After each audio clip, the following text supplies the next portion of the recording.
இது வரைக்கும் நம்ம எல்லாருக்கும் தெரிஞ்ச யாரும் ஃபாலோ பண்ணாத 5 பாயிண்ட்டை நம்ம பார்த்தோம். இப்போது யாருக்கும் தெரியாத 7 பாயிண்ட்டை நம்ம பார்க்க போகிறோம்.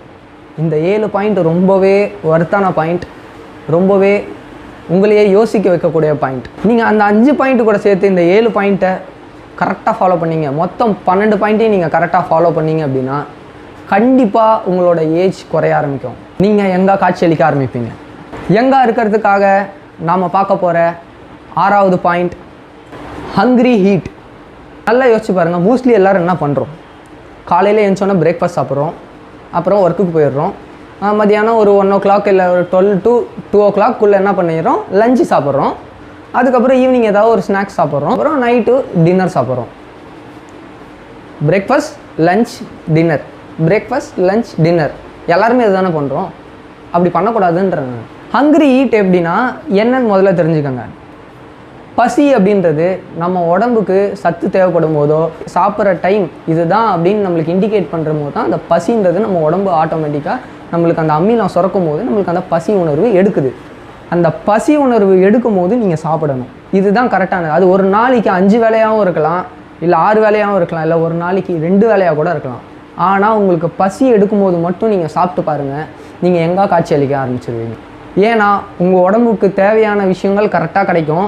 நீங்கள் சாப்பிட்ற விஷயம் நல்லா டைஜஷன் ஆகும். நம்ம சாப்பிட்ற பொருளில் இருக்க சத்து நம்ம உடம்புல முழுசாக போயிட்டு சேரும். இன்னொன்று, நம்ம உடம்புக்கு தேவையானதை விட அதிகமான சத்துக்களோ இல்லை அதிகமான கொழுப்புகளோ நம்ம உடம்புல தங்காது.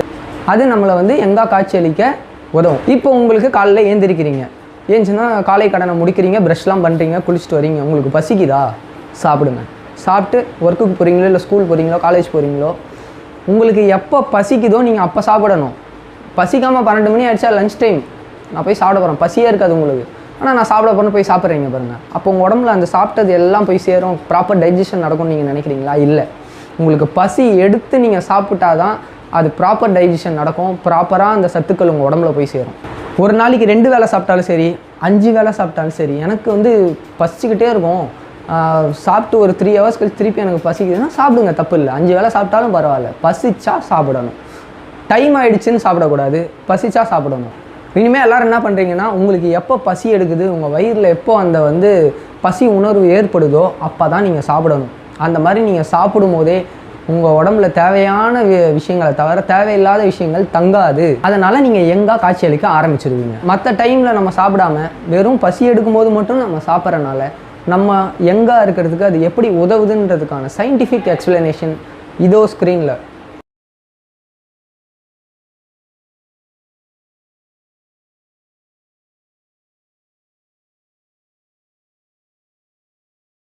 இளமையாக இருக்கிறதுக்காக நம்ம பார்க்க போகிற 7வது பாயிண்ட் ஸ்பிரிட் ஃபுட்.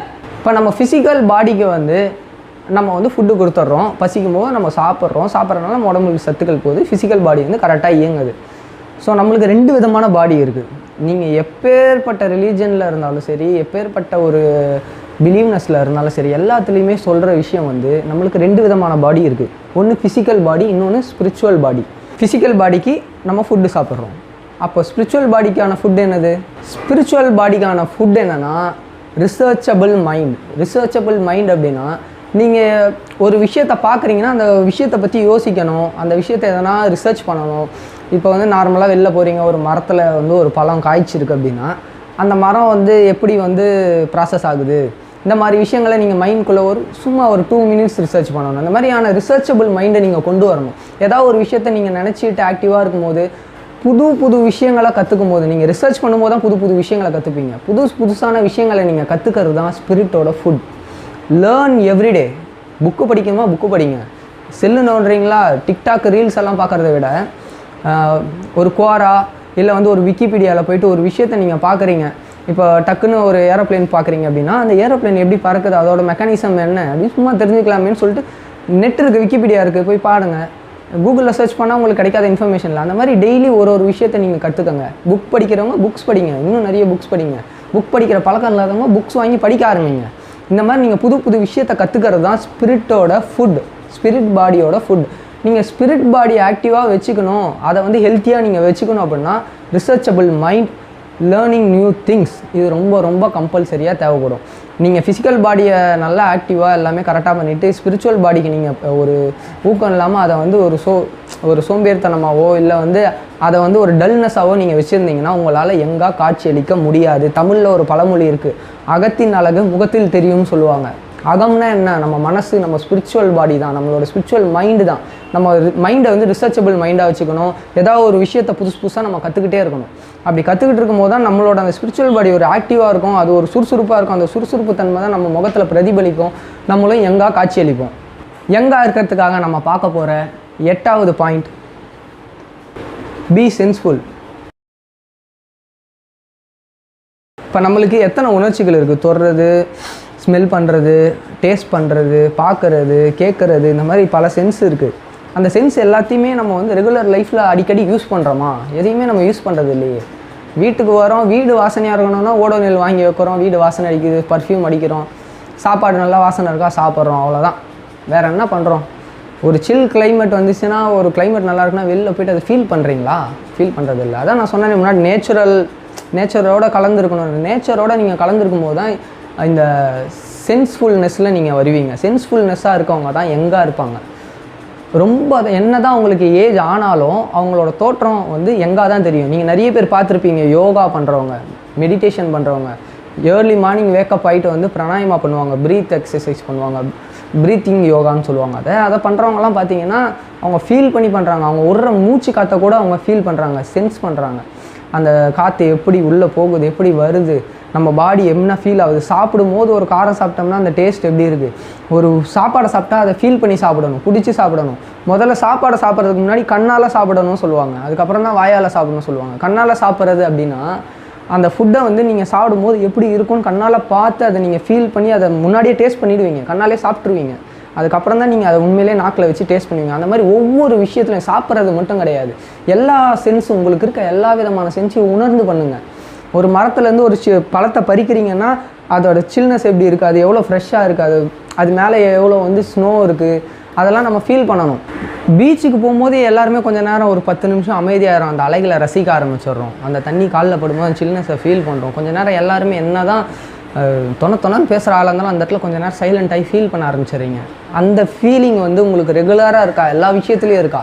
பீச்சுக்கு போகிறப்போ மட்டும் அந்த ஃபீலிங் இருக்குது, வீட்டுக்கு வந்ததுக்கப்புறம் அந்த ஃபீலிங் இல்லை, மற்ற விஷயங்கள்ல இல்லை, காற்றடிக்கும் போதோ இல்லை ஒரு மழை வர கிளைமேட் வரும்போதோ அந்த ஃபீல் இருக்கா அவங்கள்ட்ட? இல்லை. அந்த ஃபீலை நீங்கள் ஒவ்வொரு விஷயத்துலையும் நீங்கள் கொண்டு வரணும். பி சென்ஸ்ஃபுல்லாக இருங்க, அதுதான் மெயின். இப்போ ஒரு எக்ஸாம்பிளுக்கு வந்து உங்களையும் பக்கத்தில் ஒரு சின்ன ஒரு குழந்தை, ஒரு 2-3 வயசு குழந்தையோ நிற்க வச்சிடறோம்னு வச்சுக்கோங்களேன். உங்கள் கையில் ஒரு ஐஸ் கட்டி கொடுக்குறோம், அது கையில் ஒரு ஐஸ் கட்டி கொடுத்தோன்னு நீங்கள் என்ன பண்ணுவீங்க? உங்களுக்கு அது தெரியும், ஐஸ் கட்டின்னு தெரியும், சரி வாங்குறீங்க, வாங்கிட்டு இப்படியே வச்சுட்டு சில்லுன்னு இருக்கும்போது கீழே போட்டுருவீங்க, சில்லுன்னு இருக்குப்பா அப்படின்வீங்க. நீங்கள் நார்மலாக அதை சொல்லுவீங்க. ஆனால் அது பேபி கையில் ஒரு ஐஸ் கட்டியை கொடுக்கும்போது அதோட ஃபீல் எப்படி இருக்கும் அப்படின்னு பண்ணோம். அது அப்படியே கை மாற்றும், சிரிக்கும், சந்தோஷப்படும், அந்த ஃபீல் பண்ணும், அந்த சில்னஸை ஃபீல் பண்ணும், அந்த ஐஸ் கட்டியோட எஃபெக்ட் அது ஃபீல் பண்ணும். அந்த மாதிரி சென்ஸ் பண்ணணும் எல்லாத்தையும். அந்த சென்ஸ்னஸ் இருக்கணும் நம்மளுக்கு. அந்த சென்ஸ்னஸ் தான் ரொம்ப முக்கியம். இப்போ குழந்தைகிட்ட போயிட்டு ஒரு சாக்லேட்டை காட்டுறீங்க, இல்லை ஒரு டாய் புதுசாக வாங்கிட்டு வந்து காட்டுறீங்கன்னா அதோட எக்ஸைட்மெண்ட் எப்படி இருக்கும், அதோட கண்ணு திறக்கும், சிரிக்கும், சந்தோஷத்தில் குதிக்கும், அந்த ஒரு ஃபீல் அதுக்கிட்ட இருக்குது. நம்மளும் குழந்தைங்களா இருக்கும்போது நம்மளுக்கு அந்த ஃபீல்னஸ் இருந்துச்சு, அந்த சென்ஸ் இருந்துச்சு. அதனால தான் நம்ம அப்போ எங்கே இருந்தோம், நம்மளுக்கு வயசாக நம்ம அந்த ஃபீலிங்ஸை வந்து மறந்துடுறோம். எப்போ நம்ம வந்து எல்லா விஷயங்களையும் ஃபீல் பண்ணி பண்ண ஆரம்பிக்கிறோமோ அப்போது நம்ம வந்து ஏஜ் குறைஞ்சி நம்மளோட லுக் ரொம்பவே யங்கராக காமிக்க ஆரம்பிக்கும். அந்த மாதிரி நீங்கள் பண்ணுற ஒவ்வொரு விஷயத்தையும் சென்ஸ் பண்ணுங்கள், ஃபீல் பண்ணுங்கள். ஈவினிங் ஆச்சா காற்றடிக்குதா, வெளில போய் கொஞ்ச நேரம் காற்று வாங்குங்க. மழை வர கிளைமேட் மாதிரி இருக்கா, வெளில போய் அந்த சில்னஸை ஃபீல் பண்ணுங்கள். அடிக்கடி பார்க் போங்க, அங்கே இருக்க குழந்தைங்கள ரசிங்க, விளாடுங்க, அதாவது கேம்ஸ் விளாடுங்க. உங்கள் பிரெயினுக்கு கொஞ்சம் வேலை கொடுங்க, கொஞ்சம் சென்ஸ்ஃபுல்லாக இருங்க. எல்லாத்துலேயுமே ஃபீல் பண்ணி பண்ணுங்கள். ஒரு குழந்தை எப்படி பண்ணுதோ, இப்போ நம்ம பார்த்தோம்ல எக்ஸாம்பிள், ஒரு குழந்தைகிட்ட நீங்கள் எது எடுத்துகிட்டு போய் காமிச்சாலும் அது ஃபீல் பண்ணும். நீங்கள் எந்த ஒரு விஷயமா இருக்கட்டும், அதை விளையாட கூட்டு போகிறேன்னு சொல்லுங்கள், அது சொன்னாலே அதுக்கு ஒரு ஃபீல் ஆகிடும். அது வந்து அது ஃபீல் பண்ணும், அந்த வேர்ட்ஸை கூட அது ஃபீல் பண்ணும். அந்த மாதிரி ஃபீல் பண்ணணும். நம்ம ஃபீல் பண்ணும்போது தான் நம்ம பேபி மாதிரி மாறுவோம். நம்மளோட ஏஜை விட நம்மளோட லுக்கும் யங்காக காட்சியளிக்க ஆரம்பிக்கும். இது வந்து ரொம்ப பெரிய சீக்ரெட். இதை வந்து நான் உங்களுக்காக இந்த கோர்ஸில் நான் ஓப்பனாக சொல்லியிருக்கேன். இதெல்லாம் வந்து யாருமே சொல்ல மாட்டாங்க. யங்காக இருக்கிறதுக்காக நம்ம பார்க்க போகிற 9வது பாயிண்ட், ஸ்லீப். ஸ்லீப்னா என்ன? தூங்குறது தானே. அதான் எல்லாருக்குமே தெரியுமே, எல்லாருமே டெய்லி தூங்குறது தானே. மதியானம் தூங்குறோம், நைட் தூங்குறோம். அப்புறம் என்ன அதில் என்ன புதுசாக இருக்குது, அதில் என்ன பெரிய விஷயம் இருக்குது? அந்த பாயிண்ட்டை ஏன் நீங்கள் சொல்கிறீங்கன்னு கேட்டிங்கன்னா, ஸ்லீப்பில் நிறைய விஷயம் இருக்குங்க. ஸ்லீப்பில் நம்ம தெரிஞ்சிக்க வேண்டிய விஷயம் நிறைய இருக்குது. நம்ம எங்கே காட்சி அளிக்கிறதுக்கு ஸ்லீப் அப்போது நம்ம தூங்கும்போது நிறைய விஷயங்களை பண்ண வேண்டியது இருக்குது. இது நிறைய பேருக்கு தெரியாது. உண்மையிலே நான் சொல்ல நீங்களே யோசிப்பீங்க. நீங்கள் தனித்தனியாக இந்த பாயிண்டெல்லாம் நான் சொன்னதுக்கப்புறம் கூட நீங்கள் கூகுள் சர்ச் கூட பண்ணி பாருங்கள். சயின்டிஃபிக் ரிசர்ச்சே பண்ணியிருக்காங்க. ஒவ்வொரு பாயிண்ட்ஸ் நான் சொல்கிற ஒவ்வொரு பாயிண்ட்டுமே சயின்டிஃபிக்காக ரிசர்ச் பண்ணியிருக்காங்க. ஸ்லீப் வந்து ரொம்பவே முக்கியம். ஆனால் ஸ்லீப் வந்து எல்லோரும் என்ன நினைப்பீங்க? நைட்டு சீக்கிரம் தூங்கணும், காலைல சீக்கிரம் எழுந்திரிக்கணும், அவ்வளோதான் நினைப்பீங்க. தூங்கும்போது எப்படி தூங்குறோம், தூங்குறதுக்கு அப்போ தூங்க போகிறப்போ நம்ம என்ன பண்ணணும், இதெல்லாம் நிறைய பேருக்கு தெரியாது. தூங்க போகும்போது என்ன தண்ணி குடிக்கணுமா, இல்லை சாப்பாடு செம்மையாக சாப்பிட்டு படுக்கணுமா, அந்த மாதிரிலாம் நினைப்பீங்க. அதுவும் கரெக்டு தான். பட் ஆனால் அதுக்கும் தாண்டி இன்னும் நிறைய விஷயங்கள் இருக்குது. அந்த விஷயங்கள் என்ன அப்படின்னா, டீப் ஸ்லீப் எல்லாரும் நல்ல ஒரு ஆழ்ந்த உறக்கத்தில் தூங்குறீங்களா? டீப் ஸ்லீப்னா என்ன, நான் ஒரு எக்ஸாம்பிள் சொல்கிறேன். நீங்கள் வந்து டிவி பார்த்துக்கிட்டோ இல்லை வந்து பெட்டில் ஒரு சில டைம் தான், இது எல்லா நாளும் நடக்காது. நீங்கள் ஒரு சில டைம் டிவி பார்த்துக்கிட்டோ இல்லை ஏதோ ஒரு மூவி பார்த்துக்கிட்டோ தூங்கிடுவீங்க. தூங்கும்போது ஏதோ சம்திங், ஏதோ நல்ல ஒரு ஹார்ட் ஒர்க், ஏதோ ஒரு வேலையை ஏதோ பண்ணிட்டு வந்துருந்துருப்பீங்க. டயர்டில் உங்களை அறியாமலே தூங்கிடுவீங்க. திடீர்னு யாரோ வந்து உங்களை எழுப்புறாங்கன்னு வச்சுக்கோங்களேன். எழுந்திரிச்சோன்னே நீங்கள் எங்கே இருக்கீங்க, நான் யார் என்னன்னு உங்களுக்கு ஒரு 10 செகண்ட்ஸுக்கு நீங்கள் யாருன்னு உங்களுக்கே தெரியாது. இப்போ நம்ம எங்கே இருக்கோம், இது எந்த இடம் அப்படின்ட்டு ஒன்றுமே புரியாது. முழிச்சோன்னே அப்படியே சுற்றி பார்ப்பீங்க. ஒரு 10 செகண்டுக்கு உங்களுக்கு ஒரு கிளாரிட்டியே இருக்காது. அதுதான் டீப் ஸ்லீப்பு. நம்ம நினைக்கிறோம் தூங்கும்போது நம்ம டிஸ்டர்ப் இல்லாமல் தூங்குறோமா, அதான் டீப் ஸ்லீப் அப்படின்னு நினைக்கிறோம். அது டீப் ஸ்லீப் கிடையாது. நீங்கள் தூங்குறீங்கன்னா அயர்ந்து தூங்கணும். உங்களை எழுப்பணுன்னா டக்குன்னு உங்களுக்கு 10 செகண்ட்ஸுக்கு உங்களுக்கு எதுவுமே தெரியக்கூடாது. நீங்களே ஒரு மாதிரி முழிக்கணும், எங்கடா இருக்கோம், இது எந்த இடம், எப்போ தூங்கணும், என்ன டைம், இன்றைக்கி என்ன நாள்னே உங்களுக்கு தெரியாது. எங்கேருந்து வந்தோம், அன்றைக்கி என்ன நடந்ததுன்னு உங்களுக்கு தெரியாது. ஒரு 10 செகண்ட்ஸ் அதுக்கப்புறம் தான் உங்களுக்கு எல்லாமே ரிமெம்பர் ஆகும். அதுதான் டீப் ஸ்லீப். இந்த டீப் ஸ்லீப் உங்களுக்கு வரணும் அப்படின்னா 2 விஷயங்கள் பண்ண வேண்டியது இருக்கும். அந்த 2 விஷயங்கள் என்ன அப்படின்னு பார்த்தீங்கன்னா, ஒன்று டார்க் ஸ்லீப், இன்னொன்று அது கூடயே சேர்த்து ஐஸ் கவர்டு ஸ்லீப்புன்னு சொல்லுவாங்க. டார்க் ஸ்லீப்னா ஒன்றும் இல்லை, நீங்கள் தூங்குற ரூமில் ஒரு டிம் லைட்டு கூட எரியக்கூடாது. எல்லா லைட்ஸுமே ஆஃப் பண்ணிடணும். எந்த ஒரு டிஸ்டர்பன்ஸும் உங்களுக்கு மோஸ்ட்லி வந்து லைட்ஸே இருக்கக்கூடாது. சவுண்ட் நாய்ஸ் மோஸ்ட்லி எல்லாருமே தூங்குற இடத்துல சவுண்ட் இருக்காது தெரியும். ஏன்னா ஃபோன் கூட நிறைய பேர் சைலண்ட்டில் போட்டு தூங்குற பழக்கம் இருக்குது. டிவி எல்லாம் ஆஃப் பண்ணிவிடுவீங்கன்னா ஃபேன் சத்தம் கேட்கும், அது ரொம்ப பெரிய டிஸ்டர்பன்ஸாக இருக்காது. ஆனால் லைட்டுன்றது உங்களுக்கு ஆழ்ந்த உறக்கத்துக்கு போகிறதுக்கு டிஸ்டர்பன்ஸாக இருக்கும். அது நிறைய பேருக்கு அது தெரியாது. டிம் லைட் இருக்கணும். நம்ம திடீர்னு நைட்டில் வேக்கப் ஆனோம்னா ஏன்ச்சு பாத்ரூம் போகிறதுக்கோ இல்லை ஏன்ச்சு வெளியில் போகிறதுக்கோ நம்மளுக்கு கண்ணு தெரியணும். அதுக்காக நிறைய பேர் டிம் லைட் போடுவீங்க, இல்லை ஒரு நைட் லைட்டு நைட் லேம்ப் மாதிரி வச்சுருப்பீங்க. அந்த மாதிரி வச்சுக்கூடாது. நீங்கள் தூங்கும்போது உங்களை சுற்றி ஃபுல்லாக இருட்டாக இருக்கணும். உங்களை சுற்றி என்ன இருக்குன்னு உங்களுக்கே தெரியக்கூடாது. அதுதான் டார்க் ஸ்லீப். அந்த டார்க் ஸ்லீப்பை பண்ணும்போது அதுவும் ஒரு பார்ட்டாக இருக்குது. உங்களுக்கு டீப் ஸ்லீப் வர்றதுக்கு, நல்ல ஆழ்ந்த தூக்கம் வர்றதுக்கு டார்க்காக இருக்கிறதும் ஒரு ரீசன். இன்னொரு விஷயம் என்னென்னா ஐஸ் கவர்டு ஸ்லீப்புன்னு சொல்லுவாங்க. இப்போ வந்து நெருப்பு கோழி இருக்குது பார்த்தீங்களா, நெருப்பு கோழி என்ன பண்ணுமா, ஈமுன்னு சொல்லுவாங்க. அந்த ஈமு என்ன பண்ணுன்னா, ஒரு ஆபத்து ஏதோ ஒன்று அதுக்கு வருது, தூரத்தில் வருதுன்னு தெரிஞ்சால் அது என்ன பண்ணிக்குமா, மண்ணுக்குள்ளே அப்படியே தலையை எப்படி பண்ணி தலையை அப்படியே உள்ளே புதைச்சி கண்ணை முடிக்குமா. தலை மட்டும்தான் அதுக்கு சேஃபாக இருக்கும். ஆனால் அது நினச்சிக்கிறது என்னென்னா, இப்போ நம்ம பாதுகாப்பாயிட்டோம், நம்மளுக்கு வர ஆபத்து வராது, இப்போ நம்ம சேஃபாக இருக்கோம்னு நினச்சிக்குமா. ஆனால் அதோட உடம்பு ஃபுல்லாக வெளியில் இருக்கும். ஆனால் அதுக்கு இருக்க ஃபீல், அது மனசு, அது பாடிக்கு அதுக்கோட சாட்டிஸ்ஃபேக்ஷன் என்னென்னா, இப்போ நம்ம சேஃப் ஆகிட்டோம்பா, ஆபத்து இப்போ நம்மளை வர, நம்ம ஒளிஞ்சிக்கிட்டோம்னு அது நினச்சிக்குமா. தலையை மட்டும் மண்ணில் விட்டுக்கிட்டு இல்லை ஒரு செடிக்குள்ளே விட்டுக்கிட்டு கண்ணை மூடிக்கிட்டு இப்போ நம்ம டார்க் ஆகிடுச்சு, இப்போ நம்ம வந்து ஒரு இடத்துல சேஃபாக இருக்கோம்னு நினச்சிக்குமா ஈமு. அதே விஷயத்தை தான் நம்ம பண்ண போகிறோம். நைட்டு தூங்குறதுக்கு முன்னாடி தூங்க போகிறீங்க, கண்ணை மூட போகிறீங்க அப்படின்னா ஒரு லேசான கிளாத், அது வந்து நம்மளுக்கு ரொம்ப ஸ்ட்ரெயின் கொடுக்கக்கூடாது ஐஸ்க்கு. அதே மாதிரி நம்மளோட ஸ்லீப்புக்கு அது டிஸ்டர்பன்ஸாக இருக்கக்கூடாது. ஒரு லேசான கிளாத் எடுத்து நீங்கள் கண்ணில் போட்டுக்கணும், ஐஸை கவர் பண்ணிக்கணும். அது வந்து உங்களுக்கு எந்த மாதிரி ஒரு ஃபீல் கொடுக்கும்னா, நீங்கள் ஒரு சேஃப்டியான இடத்துல இருக்கிற மாதிரி உங்களோட பிரெயினுக்கு அது ஒரு ஃபீலை கொடுக்கும். அப்போது உங்களோட ஸ்லீப் வந்து ரொம்பவே டீப்பான ஸ்லீப்பாக உங்களுக்கு வரத்துக்கு இதுவும் யூஸ் ஆகும். டீப் ஸ்லீப்புக்கு தேவையான 2 விஷயங்கள், ஒன்று டார்க் ஸ்லீப், இன்னொன்று ஐஸ் கவர்டு ஸ்லீப். இது 2த்தையும் நம்ம பண்ணுறது மூலயமா நம்மளோட ஸ்லீப்பை ரொம்பவே டீப்பாக கொண்டு போய் நம்மளுக்கு ஒரு நல்ல ரிலாக்ஸேஷனை கொடுக்க முடியும். டீப் ஸ்லீப் கிடைக்கிறது மூலயமா நம்ம எப்படி எங்கே காட்சியளிக்க முடியும் அப்படின்றதுக்கான சயின்டிஃபிக் ப்ரூஃப் இதோ ஸ்க்ரீன் முன்னாடி.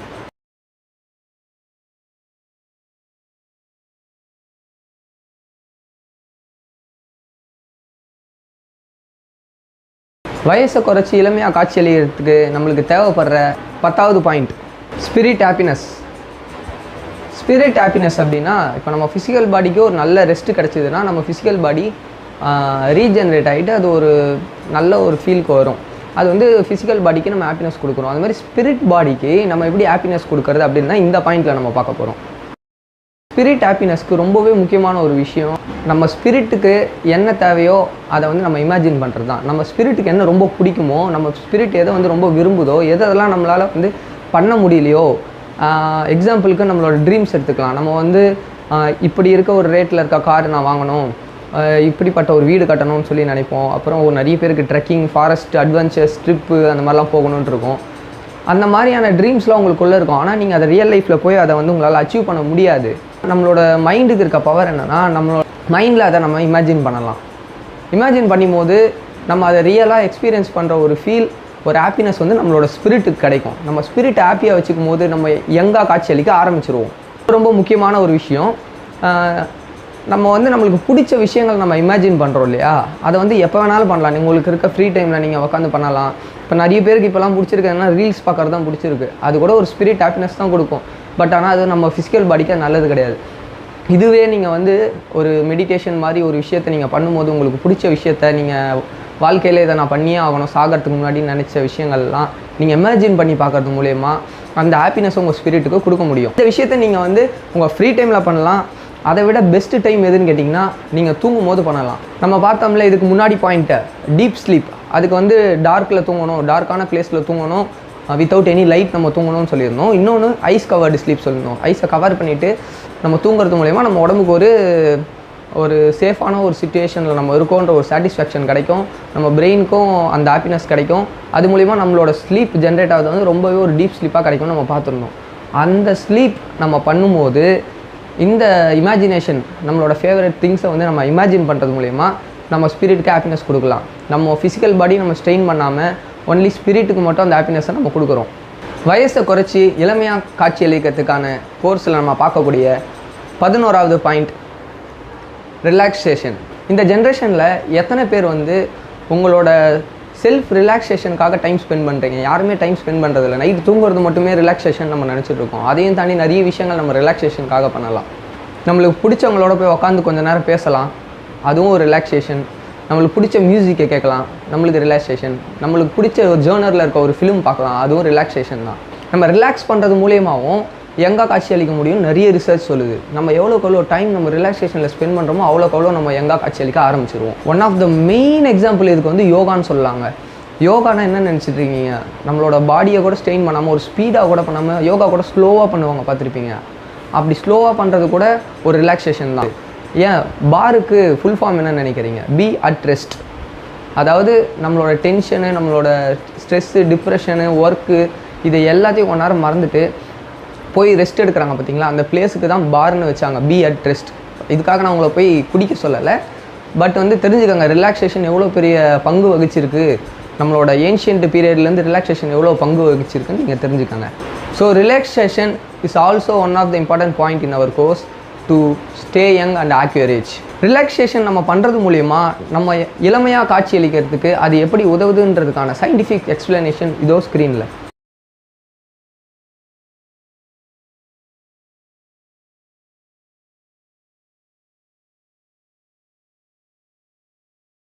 வயதை குறைத்து இளமையாக காட்சி அளிக்கிறதுக்கான இந்த கோர்ஸில் நம்ம பார்க்க போகிற ரொம்பவும் முக்கியமான 12வது point, immune system active. Generation இசட்னு சொல்கிறாங்க பார்த்தீங்களா, அவங்க அதில் பிறந்தவங்க எல்லாருமே ஏஜ் கம்மியாக தான் இருக்கும், ஆனால் அவங்களோட வயசு பார்த்திங்கன்னா ரொம்ப அதிகமாக காட்டும் அப்படின்னு சொல்லிட்டு நிறைய ரிசர்ச்சர்ஸ் சொல்லியிருக்காங்க. நீங்கள் கூகுள் கூட பண்ணி பார்க்கலாம். ஜென்ரேஷன் இசட்னு சொல்லிட்டு போட்டு பாருங்கள். அந்த ஜென்ரேஷனில் பிறந்தவங்கலாம், அதாவது மோஸ்ட்லி 2K கிட்ஸ் தான் அந்த ஜென்ரேஷனில் பிறந்தவங்க. அவங்களாம் பார்த்திங்கன்னா ஏஜ் கம்மியாக தான் இருக்கும், ஆனால் அவங்களோட தோற்றம் வந்து பார்த்திங்கன்னா ஏஜ் ரொம்ப கூட இருக்க மாதிரி காட்டும். ஏன்னா நம்ம ஜென்ரேஷனை டோட்டலாக மாறிட்டு வருது. நம்மளோட சாப்பிட்ற அந்த ஃபுட்டு, கெமிக்கல், இந்த மாதிரியான விஷயங்கள் வந்து நம்ம ஜென்ரேஷனோட தோற்றத்தையே வந்து மாற்றிட்டு வருது. அதில் வந்து நிறைய பேர் வந்து பண்ண தவற விஷயம் என்னென்னு பார்த்திங்கன்னா, நம்ம இம்யூன் சிஸ்டமை ஆக்டிவாக வச்சுக்கிறது. அதுதான் நம்ம இப்போ பார்க்க போகிற முக்கியமான 12வது பாயிண்ட். நம்ம இம்யூன் சிஸ்டத்தை எப்படி ஆக்டிவாக வச்சுக்கலாம். ஃபஸ்ட்டு இம்யூன் சிஸ்டம் எப்படி ஒர்க் ஆகுது அப்படின்றத நம்ம தெரிஞ்சுக்கணும். இம்யூன் சிஸ்டம் எப்படி வேலை செய்யுது அப்படின்னு பார்த்திங்கன்னா, இப்போ நம்மளோட ஹியூமன் பாடி இருக்குது. இந்த ஹியூமன் பாடியில் ஏதோ ஒரு ஜெர்ம்ஸோ இல்லை ஒரு பாக்டீரியாவோ இல்லை ஒரு வைரஸோ வந்து அஃபெக்ட் பண்ணுது, ஏதோ ஒரு வழியாக உள்ளே போக நினைக்குது அப்படின்னா, நம்மளோட இம்யூன் சிஸ்டம் என்ன பண்ணுன்னா, அந்த பாக்டீரியா முதல்ல ரவுண்ட் அப் பண்ணி அது என்ன வகைன்னு தெரிஞ்சுட்டு அதுக்கப்புறம் அது கூட ஃபைட் பண்ணும். இப்போ நம்மளோட இம்யூன் சிஸ்டம் ஆக்டிவாக இருக்கும்போது இது உடனே சீக்கிரமாக நடந்துடும். அந்த ஜெர்ம்ஸோட வீரியம் நம்ம உடம்புல பல மடங்கு அதிகரிக்கிறதுக்கு முன்னாடியே அதை வந்து இம்யூன் சிஸ்டம் க்ளோஸ் பண்ணிடும். அதை வந்து எப்படி சொல்கிறது, எந்திரன் படத்தில் வந்து ரோபோ எப்படி கடைசியில் டிஸ்மேண்டில் பண்ணுவாங்க, அது மாதிரி அந்த பாக்டீரியாவோட ஃபுல் ஸ்ட்ரென்த் அண்ட் அதோட பவர், அதோட லைஃப் டைமே வந்து நம்மளோட இம்யூன் சிஸ்டம் வந்து அழிச்சிரும். இப்போ நம்ம உடம்புல இம்யூன் சிஸ்டம் வந்து ஆக்டிவாக இல்லை அப்படின்னா அந்த பாக்டீரியா நம்ம உடம்புல என்டர் ஆகிருக்குன்றதை தெரிஞ்சுக்கிட்டு அந்த இம்யூன் சிஸ்டம் வரத்துக்கே கொஞ்சம் டைம் எடுக்கும். அதுக்கப்புறம் நம்மளோட இம்யூன் சிஸ்டம் வந்து அந்த பாக்டீரியா என்ன வகைன்னு கண்டுபிடிக்க டைம் எடுத்துக்கும். அதுக்கப்புறம் அதை வந்து டீஆக்டிவேட் பண்ணுறதுக்கு டைம் எடுத்துக்கும். ஸோ இந்த டைமை நம்ம குறைக்கணும் அப்படின்னா நம்ம இம்யூன் சிஸ்டமை எப்போவுமே ஆக்டிவாக வச்சுக்கணும். அது எப்படி நம்ம இம்யூன் சிஸ்டமை ஆக்டிவாக வச்சுக்கிறது அப்படின்னு பார்த்தீங்கன்னா, இதுவும் நம்ம குழந்தைங்கிட்ட தான் கற்றுக்கணும். குழந்தைங்க என்ன பண்ணுவோம், அப்போ அதுங்க உடம்புல வந்து டெய்லி வந்து ஜெர்ம்ஸ் அண்ட் பாக்டீரியாஸ் பட்டுக்கிட்டே இருக்கும், வந்துக்கிட்டே இருக்கும். அப்போ குழந்தைங்களோட இம்யூன் சிஸ்டம் வந்து ரொம்பவே ஆக்டிவாக இருக்கும். நீங்கள் யங் அடல்ட்ஸ்கிட்ட இருக்க இம்யூன் சிஸ்டத்தை விட குழந்தைங்கள்ட்ட பார்த்தீங்கன்னா குழந்தைங்கள்ட்ட தான் இம்யூன் சிஸ்டம் அதிகமாக இருக்குன்னு சொல்லிட்டு ரிசர்ச்சர்ஸ் சொல்லியிருக்காங்க. அதுவும் இல்லாமல் நீங்கள் இந்த ஃபாரஸ்ட் சைடில் வாழ்கிற ட்ரைப் மக்கள் அவங்களெல்லாம் பார்த்தீங்க அப்படின்னா அவங்க வந்து ரெகுலராக போய் குளிக்கிறது அந்த மாதிரிலாம் இருக்க மாட்டாங்க. அதுவும் இல்லாமல் வெளியில் இருக்க அந்த நேச்சரோடு ஒத்து போய் வாழ்வாங்க. நிறைய பாக்டீரியா ஜெர்ம்ஸ் எல்லாம் எனி டைம் அவங்க பாடியில் இருந்துக்கிட்டே இருக்கும். அதெல்லாம் எதிர்த்து போராடிக்கிட்டே இம்யூன் சிஸ்டம் வந்து எப்போவுமே ஆக்டிவாகவே இருந்துகிட்ருக்கோம் அவங்க பாடியில். இப்போது இதை எப்படி நம்ம பண்ணுறது அப்படின்னு சொல்லிட்டு நான் உங்களுக்கு சொல்லித்தரேன். எல்லோரும் டெய்லி குளிப்போம். ஒரு சிலர் ஒரு நாளைக்கு 2 வாட்டிலாம் குளிப்பாங்க. முதல்ல டெய்லி குளிக்கிறதே தப்புன்னு ரிசர்ச்சர்ஸ் சொல்கிறாங்க. சயின்டிஃபிக்காக அதை ப்ரூஃபே பண்ணியிருக்காங்க. யூஎஸ் மக்கள்கிட்ட எடுத்த கணக்கெடுப்பில் பார்த்தீங்கன்னா 70% மக்கள் வந்து 2 நாளைக்கு ஒருக்க தான் குளிக்கிறாங்க. அந்த மாதிரி 2 நாளுக்கு ஒருக்க குளிக்கிறவங்களோட இம்யூன் சிஸ்டமும் டெய்லி குளிக்கிறவங்களோட இம்யூன் சிஸ்டமும் கம்பேர் பண்ணி ஒரு ரிசர்ச்சில் பார்த்துருக்காங்க. அதில் வந்து 2 நாளுக்கு ஒருக்க 3 நாளுக்கு ஒருக்க குளிக்கிறவங்களோட வீக்லி ட்வைஸ் குளிக்கிறவங்களோட இம்யூன் சிஸ்டம் வந்து ரொம்பவே ஆக்டிவாக இருந்திருக்கு. அவங்க உடம்புல புதுசாக ஒரு பாக்டீரியா வைரஸ் அட்டாக் ஆகும்போது அந்த இம்யூன் சிஸ்டம் ஆல்ரெடி ஆக்டிவாக இருக்கனால அது சீக்கிரமாக அந்த பாக்டீரியா வந்து டீஆக்டிவேட் பண்ணுறதுக்கான ஒரு பவர் வந்து நம்ம இம்யூன் சிஸ்டத்தை கிடைக்குது அப்படின்னு சொல்லிட்டு ரிசர்ச்சில் சொல்லியிருக்காங்க. நீங்கள் டெய்லி குளிக்கிறது மூலயமா என்ன ஆகுது பார்த்தீங்கன்னா, உங்கள் உடம்புல இருக்க டஸ்ட்டு, ஜெர்ம்ஸு, பாக்டீரியா, வைரஸ் இதெல்லாம் வந்து நம்ம அப்பப்போ க்ளீன் பண்ணிக்கிட்டே இருக்கோம். இப்போ டெய்லி காலையில் எழுந்துச்சோன்னு குளிச்சோன்னு உங்கள் உடம்புல இருக்க அந்த டஸ்ட்டு, பாக்டீரியா, வைரஸ் எல்லாமே போயிடுது. போனதுக்கப்புறம் ஒர்க்குக்கு போகிறோம், வெளியில் காற்றுல போகிறோம், ஏர் பொல்யூஷன்லாம் இருக்கும், திருப்பி அந்த ஜெர்ம்ஸ்லாம் வரும். நிறைய பேர் ஒர்க் முடிச்சுட்டு வந்து ஈவினிங்கும் குளிச்சிட்றாங்க. அப்போது எல்லாமே நம்ம உடம்புல இருக்க அந்த ஜெர்ம்ஸ் எல்லாம் போயிடுது. அப்பப்போ க்ளீன் பண்ணிகிட்டே இருக்கும்போது என்ன ஆகும்னா, இம்யூன் சிஸ்டம் வந்து எதுவுமே வரலையே, அதுக்கோட வேலை என்ன, நம்ம உடம்பு எதனா தாக்கம் வந்துச்சுன்னா அதை எதிர்த்து போகிறது தான். அந்த போராடுற அந்த வேலையை நம்ம கொடுக்காதப்போ அது டல்லாக இருக்கும். இன்ஆக்டிவ் ஆகிறதுக்கு காரணமே அதுதான். ஜெர்ம்ஸ் பாக்டீரியா நம்ம உடம்புல இருந்துகிட்டே இருக்கும்போது நம்ம இம்யூன் சிஸ்டம் வந்து எப்போவே ஆக்டிவாக இருந்துகிட்டு இருக்கும். ஸோ அடுத்த வாட்டி ஒரு ஜெர்ம்ஸோ இல்லை ஒரு ஃபீவர் வைரஸோ வந்து நம்ம உடம்புல அட்டாக் பண்ணும்போது இந்த இம்யூன் சிஸ்டம் ஆல்ரெடி ஆக்டிவாக இருக்கனால அதுக்கு தெரியும், உடனே போய் நம்ம இது பண்ணோம். ஆக்டிவாக இருக்கனால உடனே போய் ரவுண்ட் அப் பண்ணிவிடும். அதுக்கு ஆல்ரெடி வந்து பல வைரஸ் பல ஜெர்ம்ஸை பார்த்து பழக்கம் இருக்கனால அதால் உடனே அந்த வைரஸையோ பாக்டீரியாவையோ வந்து டீஆக்டிவேட் பண்ணிட முடியும். ஸோ இம்யூன் சிஸ்டம் நம்ம ஆக்டிவாக வச்சுக்கணும்னா 2 நாளுக்கு ஒருக்க இல்லை 3 நாளுக்கு ஒருக்க குளிக்கணும்.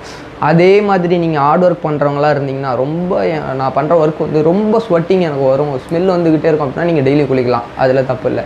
மற்றபடி ஏசியில் தான் ஒர்க் பண்ணுறேன், என்னோடய ஃபிசிக்கல் பாடி வந்து ரொம்ப ஸ்வெட்டிங்லாம் வராது அப்படின்னும் போது நீங்கள் பாடி டியோட்ரண்ட் அது மாதிரி யூஸ் பண்ணிக்கலாம். உங்களை நீங்கள் நீட்டாக ஏர் பொல்யூஷன் அதெல்லாம் காட்டிக்காமல் நீங்கள் இருந்துட்டு நீங்கள் 2 நாளுக்கு ஒருக்க 3 நாளுக்கு ஒருக்க குளிக்கிறது மூலமாக உங்கள் இம்யூன் சிஸ்டத்தை நீங்கள் ஆக்டிவாக வச்சுக்கலாம். ஸோ இம்யூன் சிஸ்டம் ஆக்டிவாக வச்சுக்கிறதுக்காக நம்ம 2 நாளுக்கு ஒருக்க இல்லைனா 3 நாளுக்கு ஒருக்க குளிக்கிறனால நம்ம எப்படி யங்காக காட்சி அளிக்கிறதுக்கு அது உதவுது அப்படின்றதுக்கான சயின்டிஃபிக் எக்ஸ்ப்ளனேஷன் இதோ ஸ்க்ரீனில் உங்களுக்காக.